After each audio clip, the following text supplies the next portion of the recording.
The angle I'm at right now gives you a really good perspective of what this green's about. It's a little bit like a butternut squash, very narrow at the front, gets wider the last third of it. And so in previous years, that ball that Chandler Phillips just hit would have bounced where it bounced and then ran all the way to this back flag. So this year it's a little bit easier because the players can aim at the wider part of the green, about 20 feet short, whereas before they would have been playing much shorter of that and getting the run up. The bad news is if you do take that on and try and pitch it a little bit further up, the ball can just get over the back of this green here, and this is where all the players walk off. So if you do get aggressive, you might have a shot where you've only got to move it about 6 feet, but you might have to take about a 20-yard swing to do it with the grass going against you. So we'll see a lot of shots short of this hole. If they do take it on, though, it does bring over the green into play. Well, two of the most anticipated walks are from 16 green at Sawgrass to 17T. The other one's right here. We're at the relatively calm and tranquil area, just right of 15 at TPC Scottsdale. Over my shoulder is the tunnel that takes us to 16. Let's have a little walk through here, see what the players feel. This is about the stage when they start to talk about the adrenaline pumping. They start to talk about their heart feeling like it's going to burst through their chest. I was talking to Corey Connors. He's been here a few times. He still feels uncomfortable. He was talking to his best friend, Taylor Pentrith, who's going to have his first attempt here this year. He said no amount of physical or mental preparation can get you ready for this experience. And here we are, number 16. The tee that is the greatest spectacle on the PGA Tour. 20,000 sets of eyes just sitting there waiting for you. Here with award-winning actor and producer Rob McElhenney. Rob, you've been fairly new to the game of golf. What is it about the game that's attracted you to it? Now, if you think about being an elite athlete, you got about 16,000, 17,000 pairs of eyes on you. How would you feel teeing it up here with all this lot ready to boo you or cheer you? Saw a nice little moment there after Rory hit his shot. He looked over at you.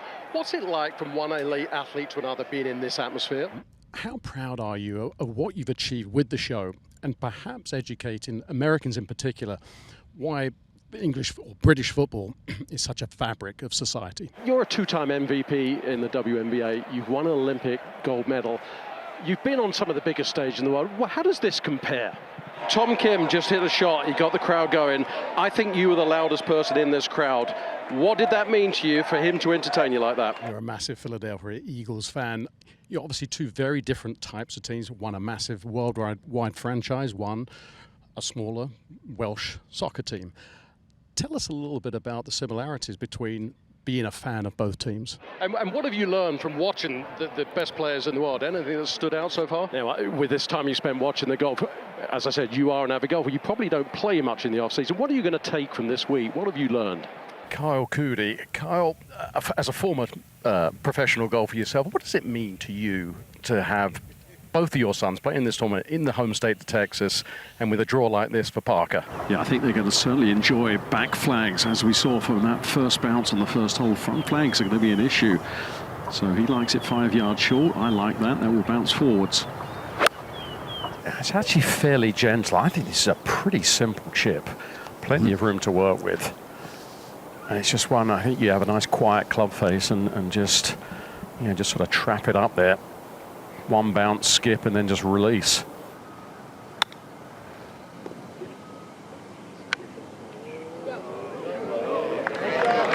It's a little matted down in this area, but the ball's sitting up on top of it, so he's pitching into the hill the whole way. So it's actually a fairly simple shot.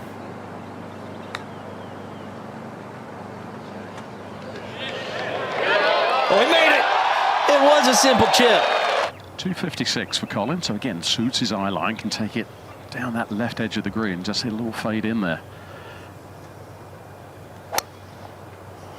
Oh no, that's way right. That may be near the trees. Watch how Tommy gets that chest kind of more on top of the ball and hits it more with the chest, less with the arms. This would be a good action to copy. Look at that. There's an overhanging tree 20 yards in front of him, something about 10 feet high, or 15 feet the highest. So he's got to squeeze it under there. And, when the ball's sitting in the rough and you need a bit of speed to get it out of the rough, you've got to be careful this doesn't shoot up just a little too high, or you de-loft it too much and it comes out too low and doesn't get out of the rough. So you've got to stay very, very focused on these, what look like fairly simple shots.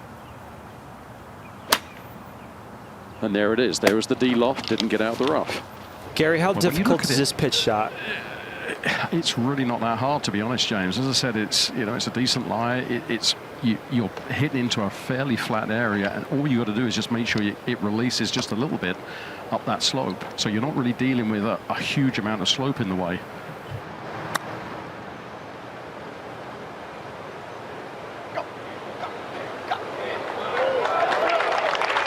It's that lovely length where your expectations maybe aren't to make it, but it's too close to 3-putt, so I think you can get that lovely free stroke. It's be one of those ones you could imagine him making early and kind of get the round going quickly.